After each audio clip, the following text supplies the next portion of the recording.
Baik, untuk materi berikutnya yakni ukuran letak data ya, dimana nanti ada beberapa pembahasan. Yang pertama adalah kuartil. Nah, kuartil ini seperti kamu pelajari ketika SMP itu ada 3, ada kuartil bawah, tengah, sama atas yang disimbolkan dengan Q1, Q2, dan Q3. Kenapa ada Q1, Q2, Q3? Karena kuartil ini selalu membagi data menjadi 4 bagian sama besar. Untuk rumusnya cukup panjang, jadi perlu kalian ingat satu kali saja ya. Jadi di sini ada Q1 sama dengan TBI1 plus I per 4N dikurangi FK per FQ1 dikali panjang. Kenapa ini ada tanda kurung? Karena kita harus mengerjakan terlebih dahulu yang ditanda kurung. Nah, keterangannya ada di bawah. TB seperti kemarin pembahasan dia adalah tepi bawah, kemudian N adalah jumlah seluruh frekuensi, FK adalah frekuensi kumulatif sebelum kelas kuartil, P adalah panjang interval, FQ adalah frekuensi kelas kuartil. Nah, I sendiri itu bisa kamu isi 1, 2, 3. Apa 1, 2, 3? Tergantung ini, nanti pertanyaannya apa. Kalau misalkan pertanyaannya adalah kamu disuruh mencari kuartil bawah, maka I-nya ini kamu ganti angka 1. Kalau kamu disuruh mencari kuartil atas, maka I-nya ini kamu ganti 3. Oke ya.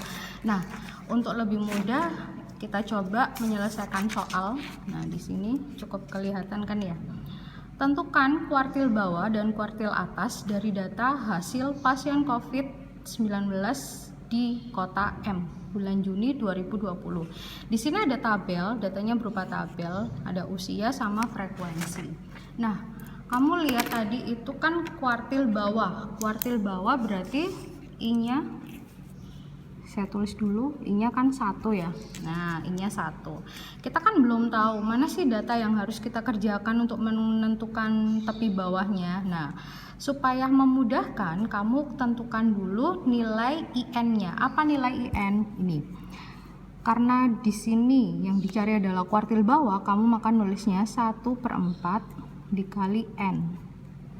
N itu siapa? N itu adalah jumlah keseluruhan data ini, jumlah keseluruhan frekuensinya. Di sini kalau saya jumlahkan itu hasilnya 80. Maka 1/4 dikali 80 sama dengan 20. Nah, pentingnya mencari 20 ini untuk mencari kelas interval yang akan kita cari tepi bawahnya. Nah, data ke-20 itu masuk mana sih? Nah, caranya seperti ini. 8 ditambah 10 ini kan 18, ya kan? 18 ditambah 13 itu kan 31. Sehingga data ke-20 tentunya kan masuk di kelas 3 ini kan. Nah, kita harus menentukan kelasnya dulu.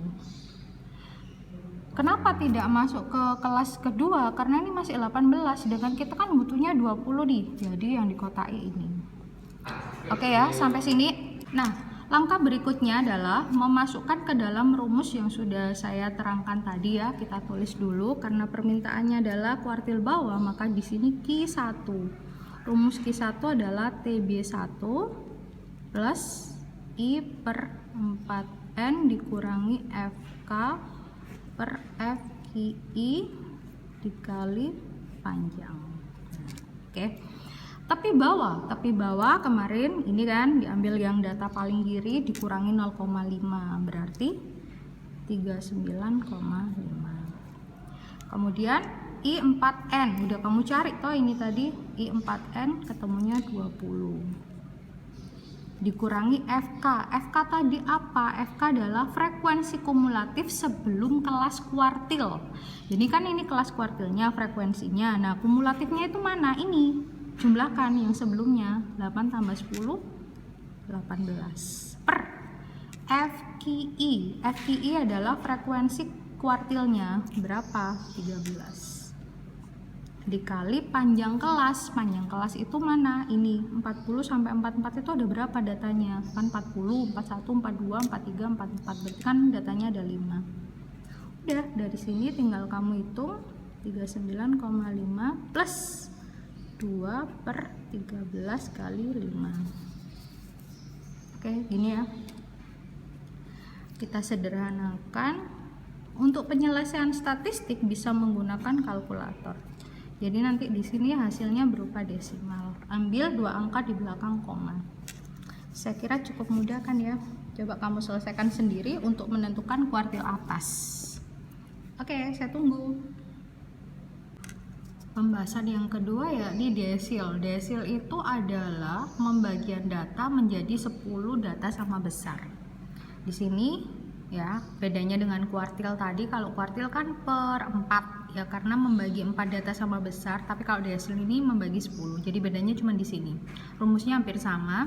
Nah, untuk I-nya sendiri itu antara 1 sampai 9. Kalau kuartil tadi kan 1 sampai 3. Untuk keterangannya tetap sama. TP itu tetap di bawah, kemudian N itu jumlah seluruh frekuensi, FK frekuensi kumulatif dan sebagainya. Nah, cara pengerjaannya bagaimana? Langkahnya sama. Jadi gini, untuk mengerjakan soal statistik itu memang perlu langkah-langkah yang sangat struktur ya. Kenapa? Kalau kamu kehilangan satu langkah aja tidak akan ketemu data yang diminta. Misal, tentukan desil keempat dari data tabel berikut. Kalau di sini ada keterangan desil keempat, berarti secara otomatis nilai I-nya sama dengan 4. Nah, langkah pertama adalah menentukan I per 10 kali N. Kita harus mencari kotak yang harus ditandai terlebih dahulu. Nah, kan I-nya 4, jadi 4 per 10 dikali N. 10 dari mana? Tadi kan desil kesepakatan membagi 10 data menjadi sama besar. N itu siapa? N itu adalah jumlah frekuensinya. Jadi ketemu 32. Nah, 32 itu data yang masuk mana sih? Sama, kita cari kayak gini. 8, 10 kan ini 18. Di sini data ke 30 berapa ya? 31 ya.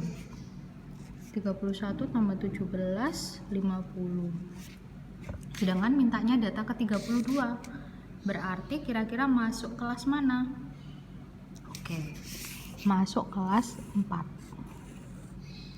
Kenapa tidak masuk kelas 3? Karena kelas 3 berakhir di data 31, sedangkan yang diminta adalah data ke 32. Nah, kalau sudah ditandai kelasnya ini gampang banget, tinggal kamu masukkan ke rumus. Rumusnya tadi kan D4.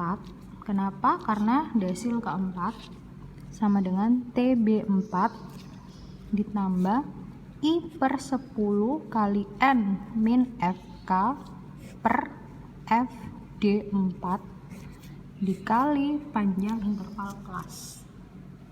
TB yang mana TB?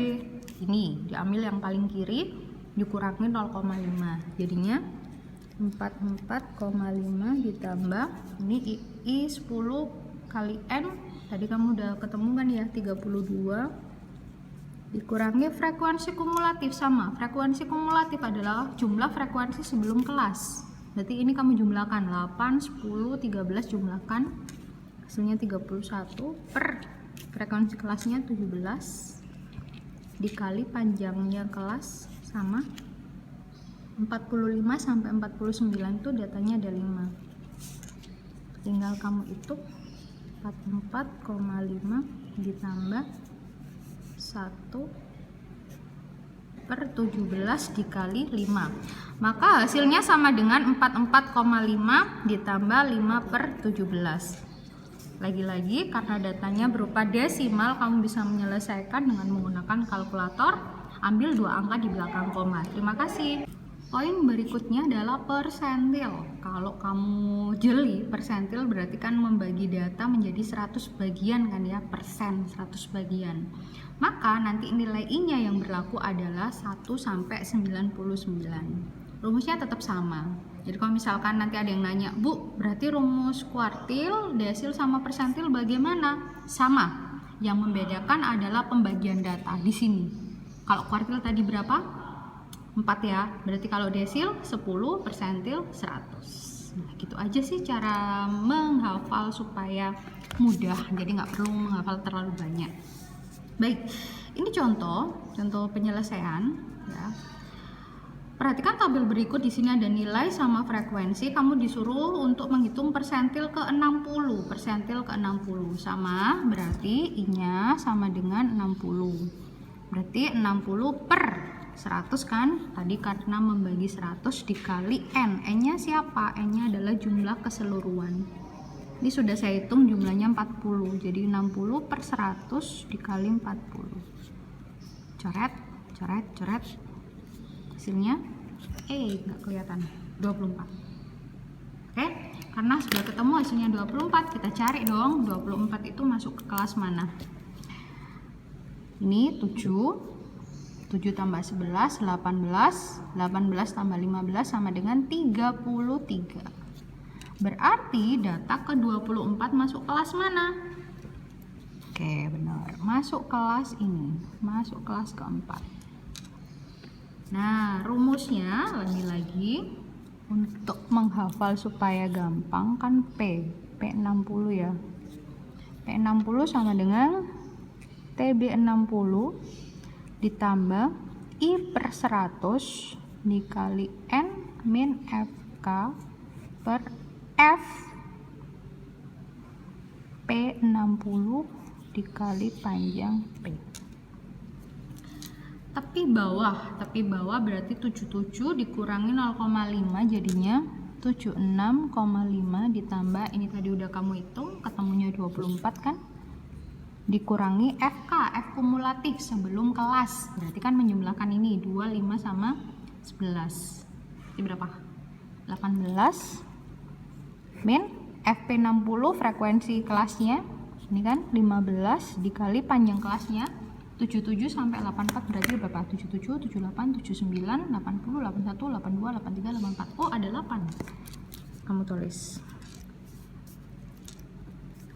76,5 ditambah ini dikurangi 6 per 15 kali 8. Oke? Sama dengan 76,5 ditambah 8 kali 6 48 per 15. Udah, kamu selesaikan. Cukup mudah kan ya?